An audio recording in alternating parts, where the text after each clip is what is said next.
snake up the ladder. Why don't you fool me, feed me, say you need me without wicked games? Come on, hold me, help me, say you love me, and not my dirty brain. Why don't you fool me, feed me, say you need me without wicked games?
Why don't you fool me, feed me, say you need me without wicked games?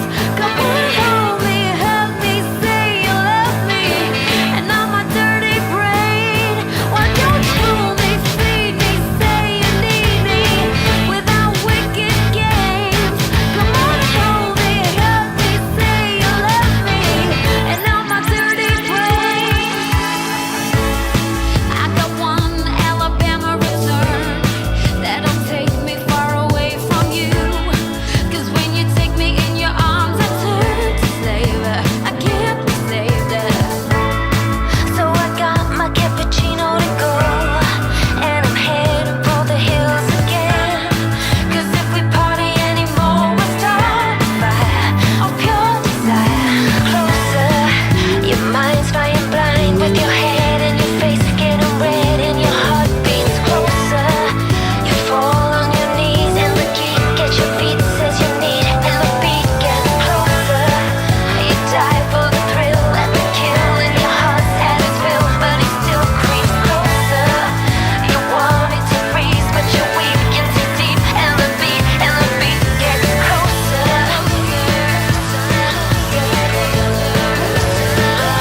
Closer. We give it up, and then they take it away.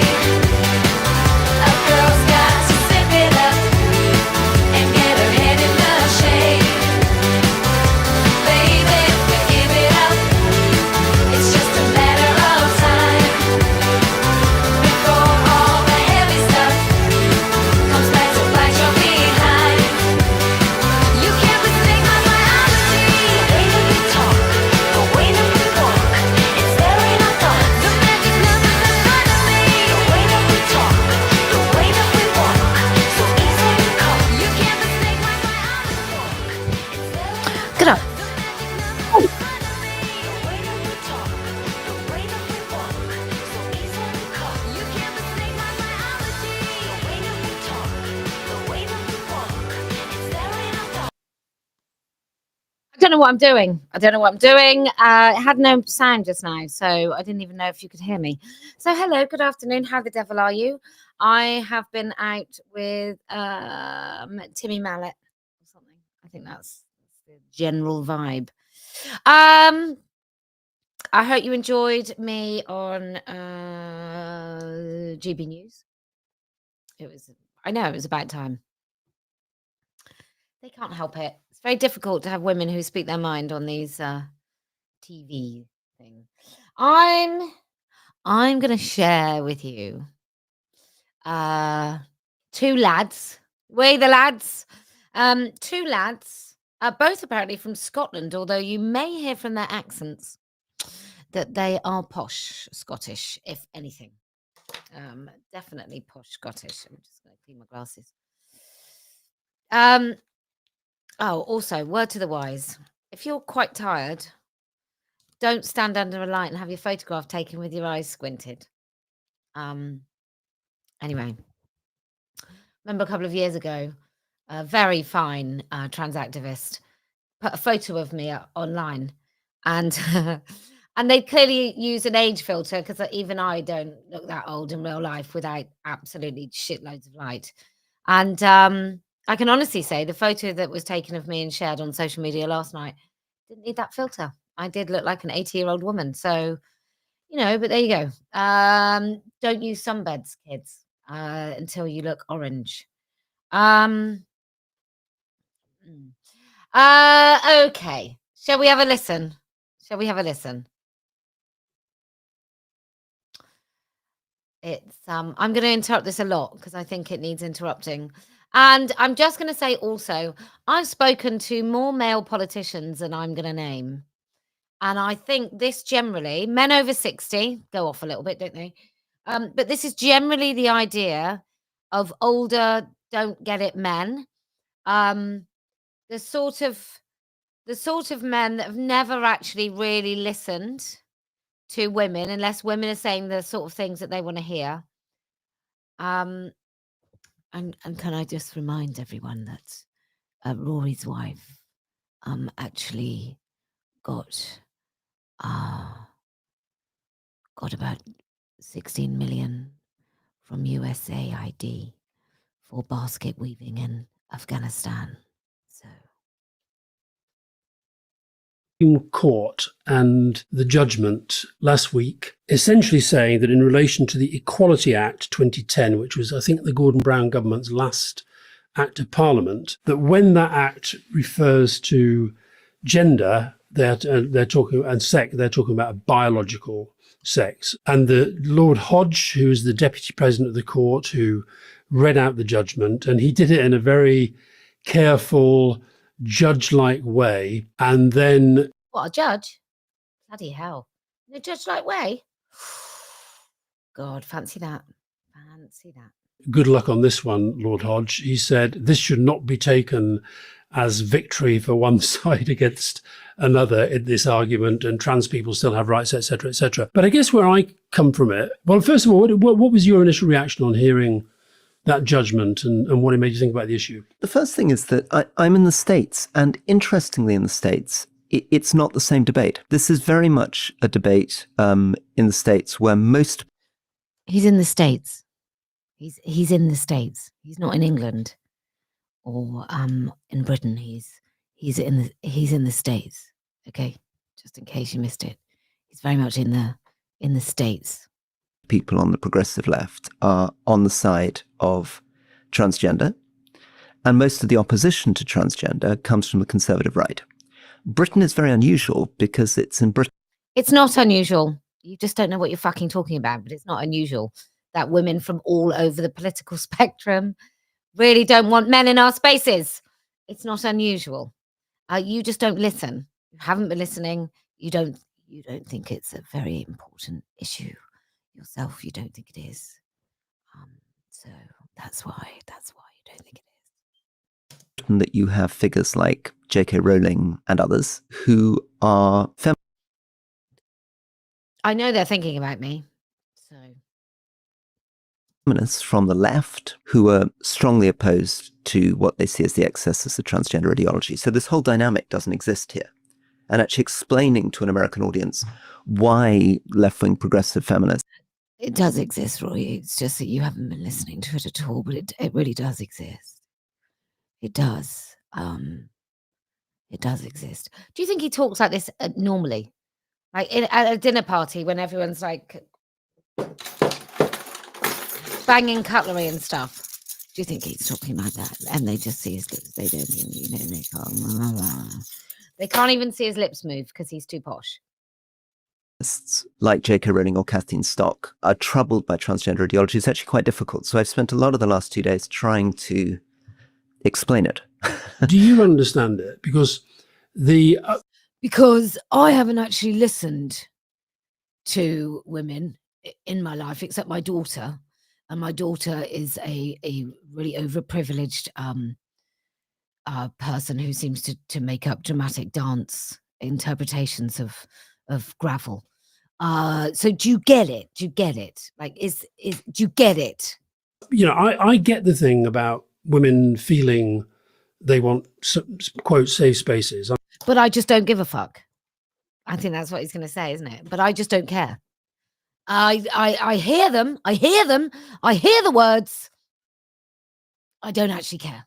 And I get that. And I also get, although I think it's completely blown out of proportion, I get the thing about women in sport and transgender, a man becoming a woman and then competing against women. I can see why there are all sorts of issues that flow from that. But when it's blown out of all proportion, women not winning medals and losing them to men is blown out of all proportion.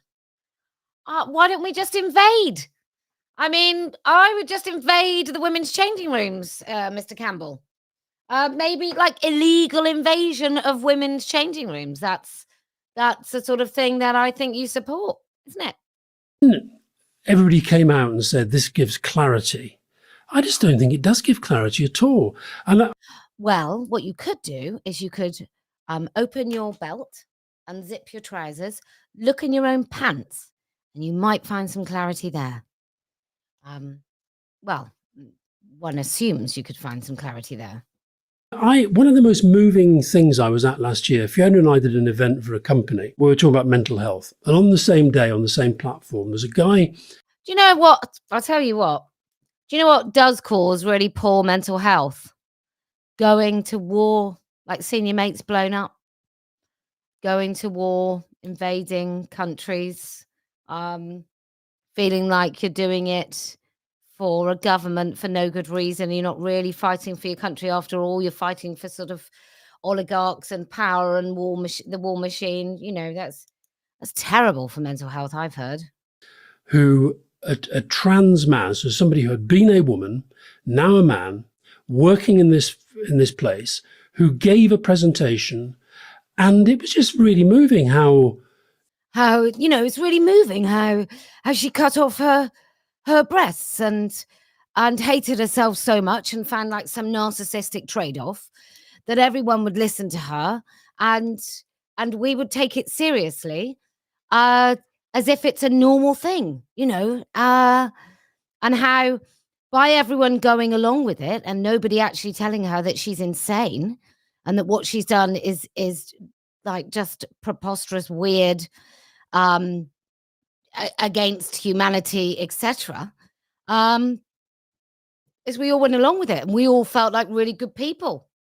You know, there was a moment there where I didn't have to do anything but pretend to be empathetic. Brilliant. everybody accepted it. Nobody saw it really as that big a deal. And I was thinking, on the basis of this judgment, if this is now, and this is the problem with this judgment, is that it's being taken as a woman is only, you know, if you cannot change your sex, is essentially what people are saying. Oh my, what? The judgment said it was, even look at Rory's face.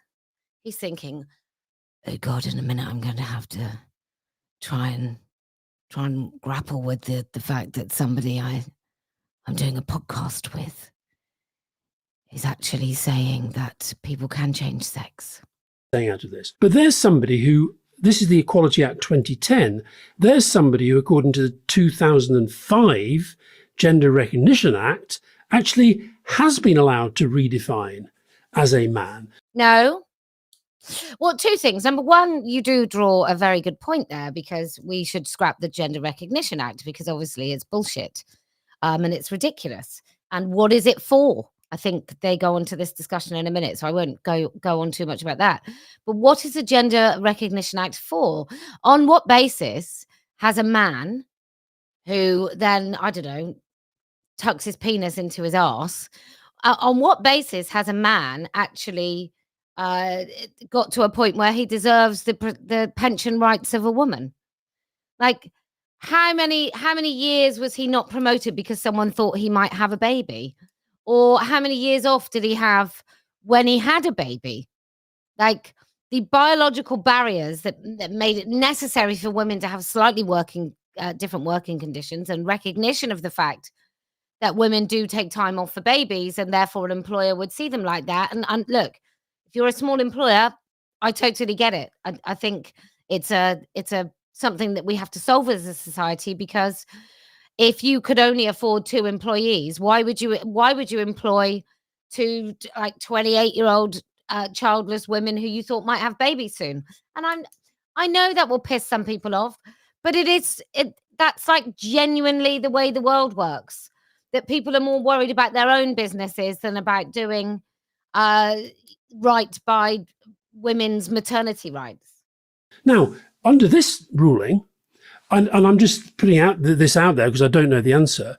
If that person is out in a public place, say like a swimming pool, and wants to go to the bathroom, are they going to the gents or are they going to the ladies? Well, we don't give a shit. I don't care where that woman goes. If she wants to go and put herself at risk and go in with men, that's entirely up to her. What most women are talking about, Alastair, which you don't know because you haven't listened, is we're concerned about women-only spaces. We don't really care. I don't. I know some women do, and some women go, great lengths to talk about this.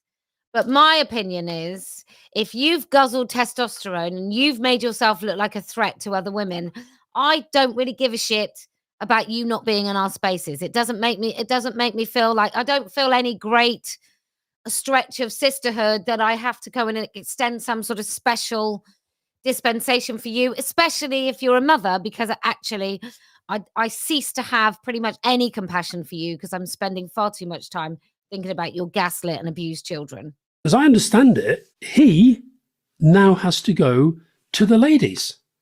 Is that what was intended? Yeah, I think what the judges would say is that people who run that establishment have the absolute right to say that only cisgender males can go to the male bathroom. They can make exceptions if they want, but the exception is then with the discretion of the institution. So what's flipped is the question of who has the rights here and who can get an exception. Now, I know that Rory goes on to blow this, but I would say that... Oh, sorry, I've paused up. That was a bit unfair. But I would say that that's totally right. That there was an assumption that men could use women's spaces as long as they wanted to. And now the assumption is that actually women get to use those spaces and it's our priority. I suspect now in the conversation they will backtrack on that. But that essentially is what's just happened. That there was a wrong assumption all the way along that actually a Gender Recognition Act afforded people to be in all sorts of different places. And actually, if the Gender Recognition Act, to argue for their side, which is why it needs to go, right? It can be effectively argued from the other side. And I'll tell you what the argument is. If the Gender Recognition Act was actually fundamental, or fundamentally about protecting someone's privacy in the pretend identity that they've got, then clearly being at work or being out and using public toilets or spaces out, the moment that they have to go into a male space, a man space, so a man using a space that's for men, as soon as he does that, he is outed. He's totally outed. And I think that nobody anticipated that really these men using women's spaces were going to be hundreds of them, thousands of them. Nobody expected that. So if I were to argue now for the protection of the Gender Recognition Act and what it was supposed to do, there is a really good case for it. Unfortunately, the Equality Act has come after that. And unfortunately for the Gender Recognition Act, it has rendered it totally meaningless. And I don't think, given how it was so easy to interpret in 2011 by Stonewall and the like, I think that was totally on purpose, the Equality Act, that pretended to protect women and at the same time pretended to protect fake identities. And so the Equality Act, by including gender reassignment, I think was made to be ambiguous, either by design or through incompetence. I was very struck by Jamila Jamil, who's a presenter, actress, quite a big thing in the States now, and also an activist on all sorts of fronts. But she made the point, that's what post she did, she made the point, are we now going to be sort of checking on what she called, people's tackle as... Well, it would be a good point, Alastair, if we couldn't tell someone's biological sex from a country mile. wouldn't it? That would, because you could just stick a wig on, mate. This is what we're talking about. You could just stick a wig on and you have every right, the same as a man who's cut his penis off, to call himself a woman. Now, for me, you could do everything. You could get your skull shaved. You could have blocked puberty. You could have done everything in a bid, which you'll never really achieve, to look like a woman. And I still don't think that you have any right to be recognized as anything other than a man. They present themselves to places like bathrooms. So this is why I just think that this idea, and I saw Keir Starmer today saying, well, I'm very happy that this has brought clarity to this debate. I don't think it's brought clarity at all. And my big worry is that because of the way, and it's interesting what you say about America, but let's be honest, the British debate around trans is pretty vile, pretty noxious, pretty toxic. And I fucking hope you're not talking about our side, love, because women haven't been on the streets. Women haven't threatened violence. I mean, obviously, there's a couple of women that have sought confrontation, but most of us just want to speak about our rights and we want to keep men out. And so it's really irritating that on one side you've got women saying, "He's a man," and the other side you've got men saying, "I use public toilets and I piss on the seat." Pretty much the argument. In fact, I use public toilets and I'll piss on your face is more likely to be the things that they're going to say. So this idea about toxic, it's very interesting that when women assert our boundaries, men are more upset. In fact, women do this as well.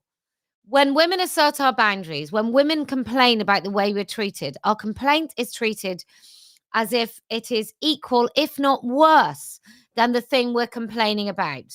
And you just had to see. So there's the judge saying nobody should take this as a victory, one side over the other. Cut to shots of lots of women popping champagne corks, pictures of J.K. Rowling smoking. Oh, what fucking bitches they are. Did you see them smiling?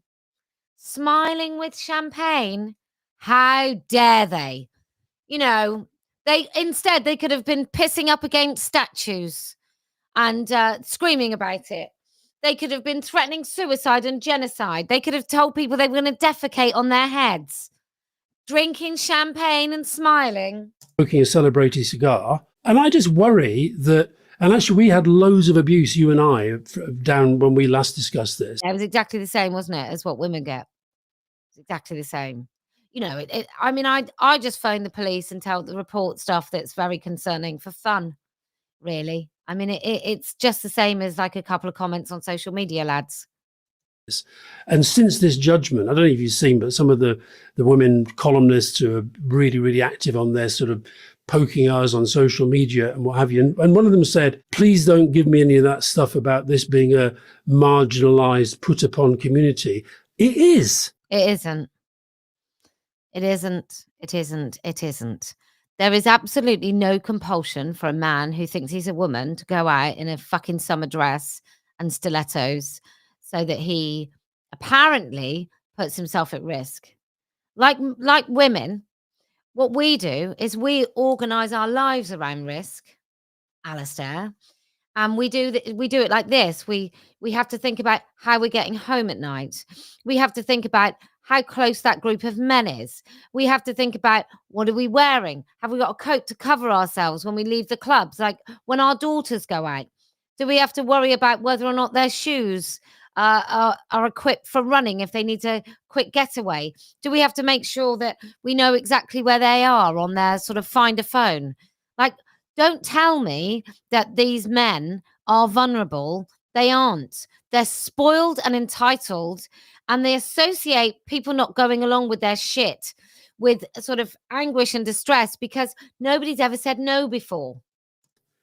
And that doesn't change. Let me try to do the explainer that you were asking for and see if I can do it. My sense is that there are two completely different positions here. There's the position of the trans community, which is that you are... Which is from a 13-year-old girl who is a victim of sexual trauma, who binds her breasts and doesn't want to be a girl anymore. And I'm not saying that's the only girls that do it, because a lot of them are narcissistic, entitled, quite objectionable people, right? But we have a spectrum. So we might go from a victim of child sexual abuse who's binding her breasts and wants to be recognized as a boy, right to like a 55-year-old man who masturbates himself silly in public toilets and leaves bits of semen on the toilet seat and the toilet roll so that women touch it when they go into those women's toilets. Okay, so there's a spectrum from the most depraved perverts to the most traumatized people, right? That is a spectrum of people. That is not a community, young man. Somebody who's biologically born male, but you identify as a woman, or you're biologically born a woman, you identify as a man. Although that second category doesn't really feature in this debate, oddly. Very little of this debate is about people who are born women who identify as men. Yes, that's odd, isn't it? I wonder what that could be. I mean, I'm thinking. Well, I'm not thinking. I'm just gonna. I wonder if I'll just go into that now because maybe I don't really understand the debate after all. It's almost all the other direction is where the controversy is. Somebody in that situation. Come on, just think about why. Why is that? Fucking hell. It's because I use public toilets and I piss on the seat. he's a man! Women are frightened of men. The trans thing is a misnomer. So in a minute, I'm gonna rewind what he says, and we're gonna replace it with what he says, and then what polite women have started to do, and I mean polite women with very large platforms who seem to be not saying the word man, and then we'll say how I would say it. And you will see three very different things when the same things are said just by replacing some keywords. So a trans woman, somebody biologically male who identifies as a woman, would want to have all the rights and access and opportunities that would normally be granted to a woman because they're... A trans woman would like all the rights and the access afforded to women because they're a woman. A male person would like all the rights afforded to a woman because they're a woman. A man would like all the rights afforded to a woman because they're a woman. This is why language is absolutely essential. identifies as a woman. On the other side, on the J.K. Rowling, Kathleen Stock side, you have people saying that women's rights were very, very hard fought for, and that the rights, accesses, protections, and opportunities for women should not be eroded by creating an ambiguous blur around the edges of who... He's going to get it, isn't he? Are we thinking he's going to get it? Is that what we're thinking? Because those are the arguments. These are the arguments. ...is a woman and who isn't, because it might allow men to be able to claim some of the access, opportunities, protection of women without being women. Mm-hmm. And the one thing that those both positions have in common is they don't like people like you and me either saying... Privileged, entitled, fucking ill-informed men. Is that who you mean? People like you? This isn't the most important issue in the world. That really... No, well, it wouldn't be the most important. It wouldn't be the most important issue in the world because the issue doesn't affect me, so it's not important. really irritates people because it feels very existential to them. But secondly, they don't like a liberal position, which is my position. I mean, so to put my cards on the table, my position would be, okay, this is a very difficult question of two competing claims of identity and rights. So let's try to find practical compromises. So, you know, in the Rory Stewart world, I would say trans women should not be able to compete in women's sports. Oh my God, thank you so much. That's just so amazing. Seems to me unfair. I would probably be in favor of gender-neutral bathrooms. Piss on the toilet seats. I use public toilets and I piss on the seat.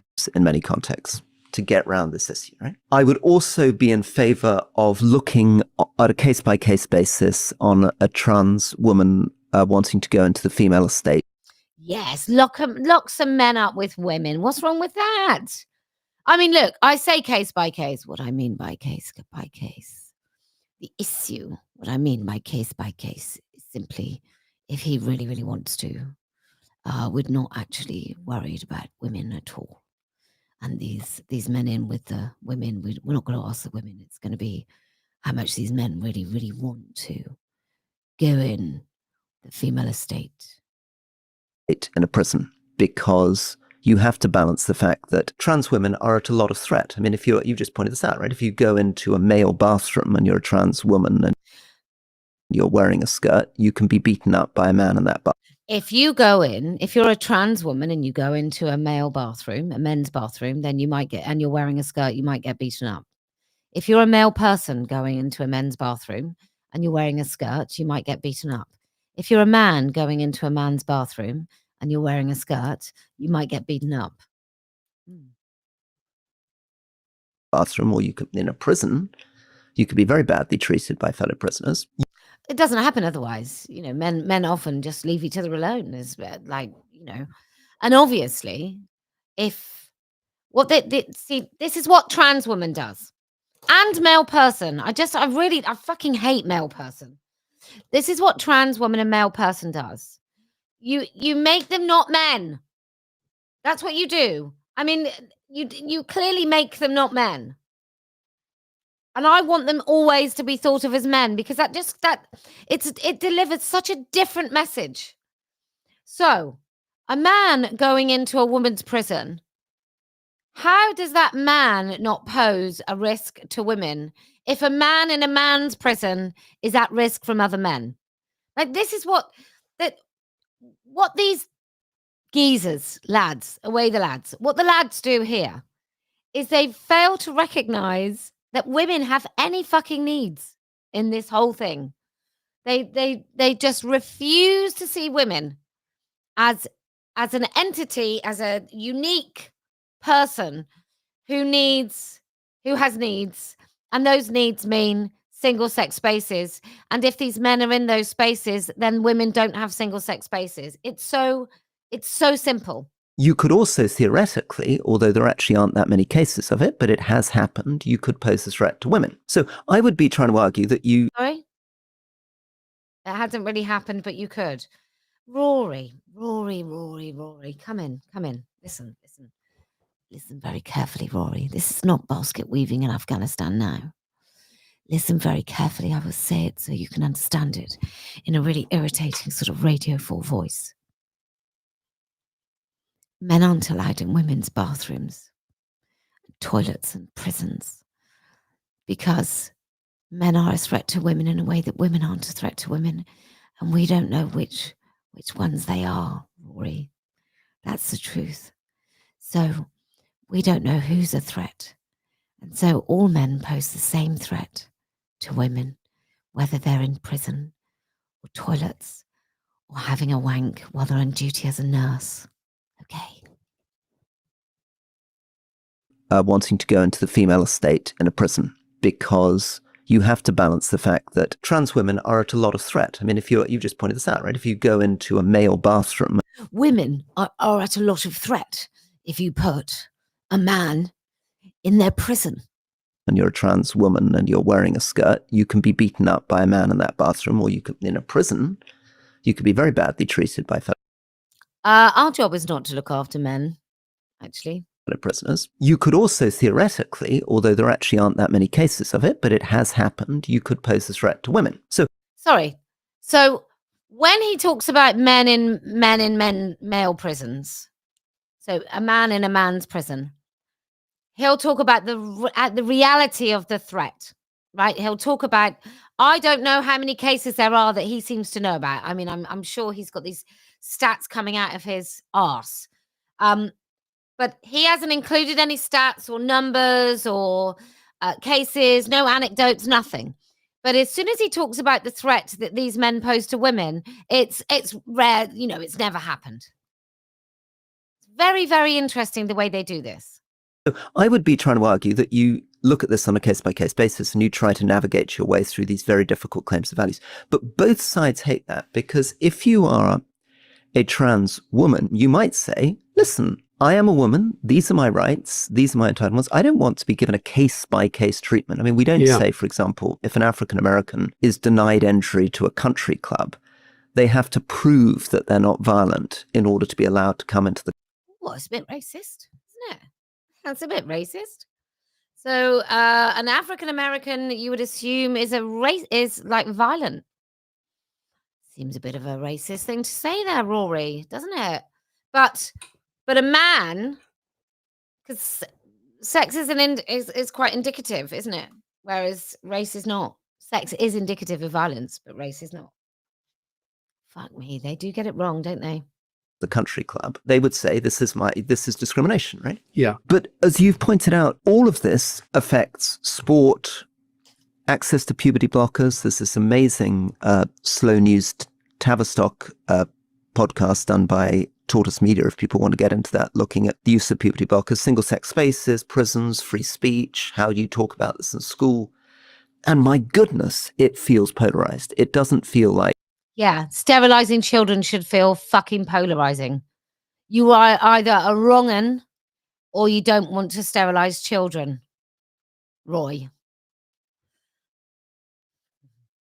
Isn't that right, Roy?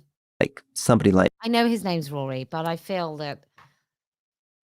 Oh, you steaming shower of shite, Roy. me trying to say, well, here's the kind of liberal compromise on this is going to get anything other than abuse.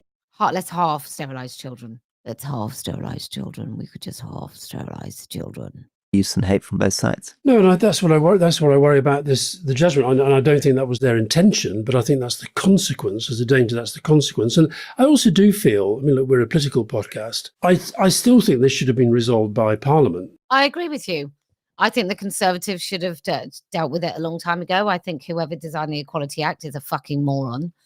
I think having competing rights all jumbled up into one act where you then have to fight out all the fucking differences is totally wrong. I think it should never have been the case that any man was ever allowed to be recognised as a woman in law or anywhere else in society. So I do think you're right. And I think that David Cameron seemed to leave his brain in that dead pig's head. This is essentially what's happened is that there's been a sort of, not a conflict, but if you like, a contradiction between two pieces of legislation. And I think that could have been resolved. Yes, we could have cancelled both of them. And yeah. I mean, look, he's right about this, which is why the clarifying the equality, like this is, it's great. It gives us something. But I agree with him in this, that actually now we just have to get rid of the Gender Recognition Act. And I know that if you're a human rights organization, you're looking at balancing people's rights, whereas I'm a women's rights activist, so I'm just thinking about women's rights. If the politicians had wanted to have the debate, and I think it's the fact that they don't want really to have the debate, I think that could have been resolved by, you know, a codicil, an explanatory note.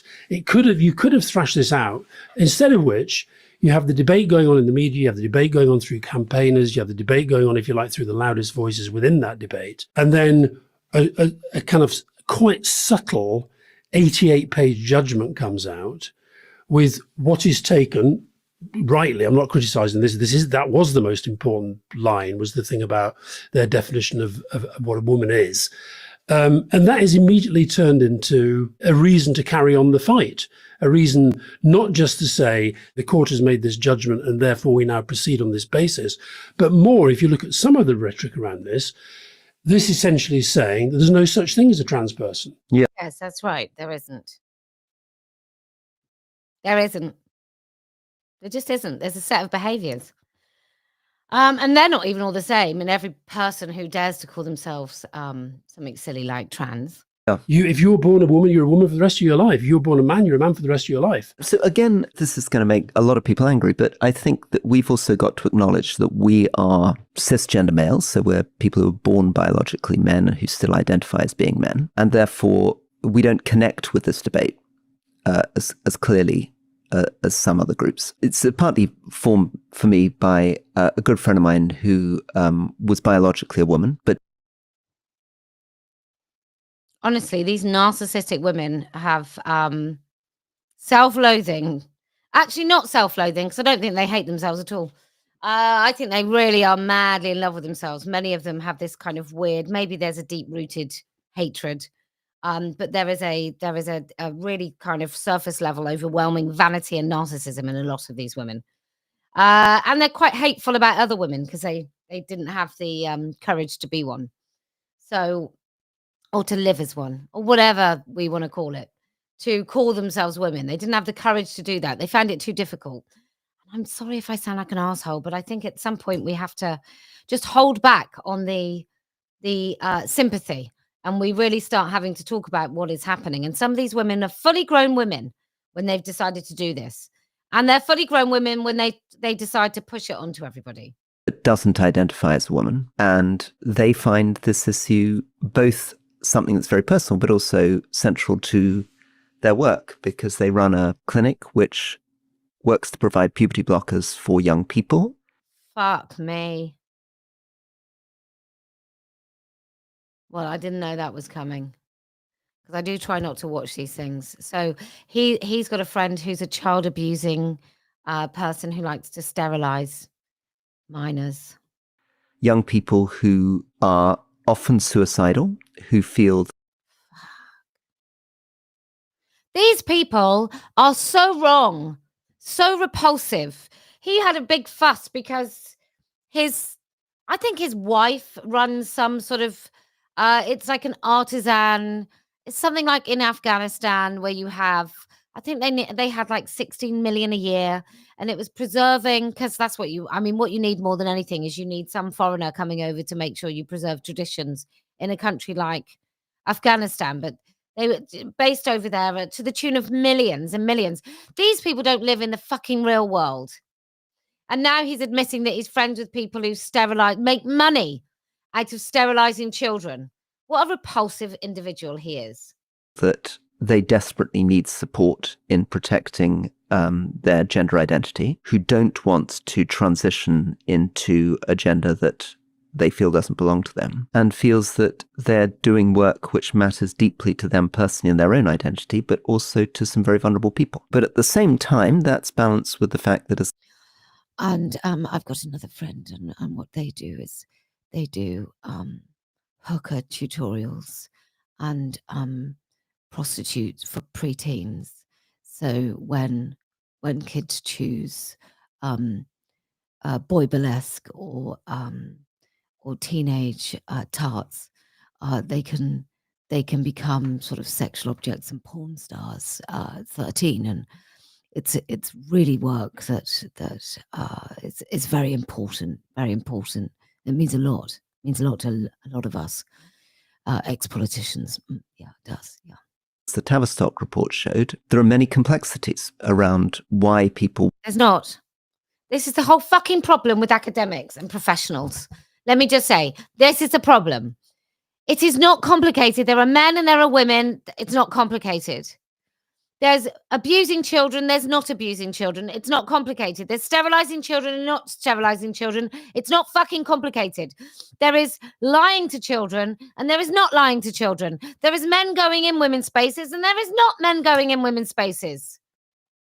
It is not complicated. It doesn't need an 88-page judgment. Do you know what they should have said? Oh, fuck off. Of course a woman is a woman, you fucking idiots. What did you think it was? How completely moronic are you all? Want to transition, and how you back the evidence on the risk of suicide against the evidence, the damage that There's no evidence of the risk of suicide, you fucking idiot. might be done for inappropriately blocking somebody's development. Inappropriately making someone have no sexual function and sterilizing inappropriately. And how parents play into this and how social media plays into this. One of the things on the media I saw that really wound me up, I think it was Was things like, let's not go to war. on Channel 4, there was a debate between one of the women who'd been involved in the campaign, who was celebrating the Supreme Court What judge. a fucking bitch. Fancy celebrating a win. Some ordinary woman is like fought for the rights of women. Some uppity, ordinary, who does she think she is, woman? Judgment, and a trans woman Bloke. up in the Scottish Highlands who had been through the whole thing And the woman on the, as it were, J.K. Rowling side of the argument just kept calling her, him, he. And I just felt there was a sneering attack. Oh, do you know what? It's worse than sending somebody's kid to war, isn't it? It's worse than dropping bombs on people. You know, what a fucking bitch. She said he and him to a man. You know, I'd rather she bombed the shit out of a country herself. Attached to it that I really found unpleasant. I think it's a classic example of something which has become very, very complicated, which is for many people very niche. I mean, you often get bad policies when you're dealing with something which I guess probably 85% of the British public doesn't have much of a view on. They all have a view on whether or not they want some fucking bloke in a dress going around to see their mother in their house. Or whether their mother is... I met somebody yesterday, and do you know what she said to me? She said, we have had to deal with men in women-only wards wanking all night long. Like, they do. They've been too frightened because pricks like you have pretended that it's irrational and unreasonable to not want men in our spaces.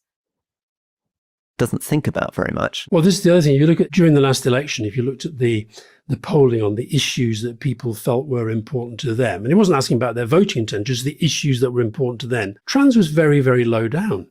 Very That's because there's been a conspiracy of silence, boys. low down the pecking order. I do think we have a media that's made the most of it. We now have a president in the United States who wants to make the most Love him. Bloody love him for it too.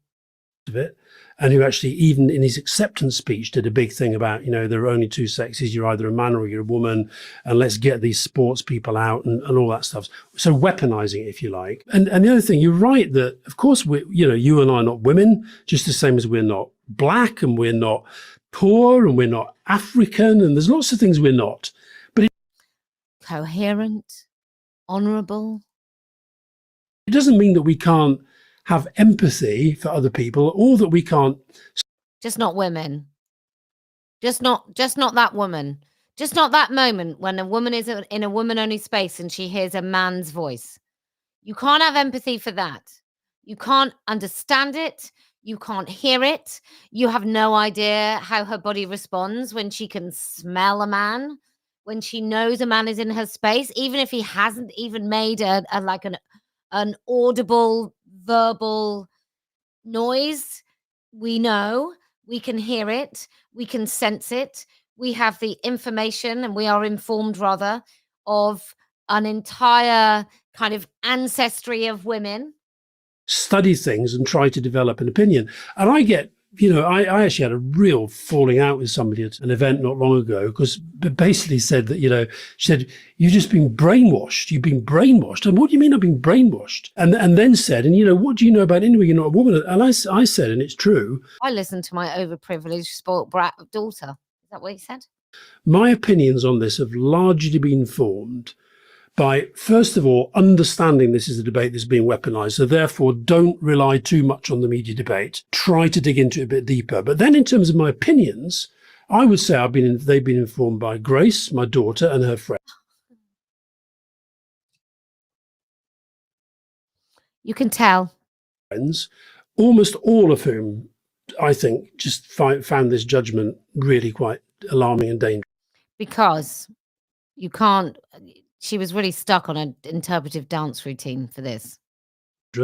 Fiona, my partner, and also a very good friend of ours, Hella Thorning-Schmidt, who we had on. Who has a daughter that she pretends a World Economic Forum daughter, do you reckon? Trans, a daughter who claims to be a boy. On the podcast, and her family, because they have somebody that we knew going on holiday when she was a kid as Camilla, is now a male, he, Milo, and it's worked for them. I don't know if she's married to a Kinnock, but very dangerous, toxic family as far as I'm concerned. And it's worked for them, I think, in part because they've had support, understanding, and a legal framework that kind of is a bit clearer. So when I see Keir Starmer today saying, I think it's great, this has all been cleared up, I'm sorry, I don't think it has been cleared up. And I think ultimately Parliament is going to have to have another look at this at some point. Now, I know we're both going to get, from various angles, we're going to get absolutely sort of lacerated, but I do feel strongly we're talking about very, very, there we are talking about the Pope who liked sort of reaching out to marginalised people. And I think trans people have enough on their plate without also Not as much as women, though. Constantly being thrown into the middle of a political debate, the heat of which does not necessarily get us to the right place. Now, we said at the end of the leading interview with Anthony Albanese, which we did live, and it was very generous. Okay. So, boys, they don't get it at all, do they? They simply don't get it. Just crazy. Look, some of these uppity women with their opinions, Campbell would never have done anything so bad. Look, you might say that he sent people to their death, and he kind of whipped up the frenzy of dropping bombs on innocent civilians. You could say that, but that's not as bad as saying he, him for a man. So, in many ways, he remains a hero. And if you're really worried about anything that Roy Stewart said about those issues, then you can follow him and his abusive mates who block puberty. Okay, if you can keep speaking up, maybe not as hilariously as me, but in a small way, then I promise we will win. If you can make sure that there is truth somewhere, then I promise we will win. And do you know why else we're going to win? Well, because I never lose.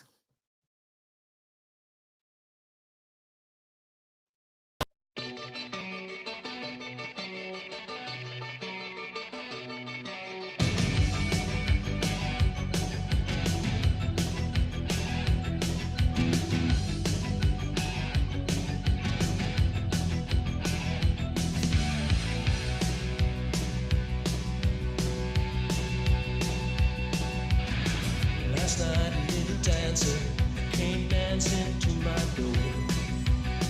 Last night a little angel came pumping on my floor. She said, come baby, got a license for love. And if it expires, pray help from above. Because in the midnight hour, she cried more, more, more. With a rebel yell, she cried more, more, more. Wow. In the midnight hour, babe, more, more, more. With a rebel yell, more, more, more, more, more.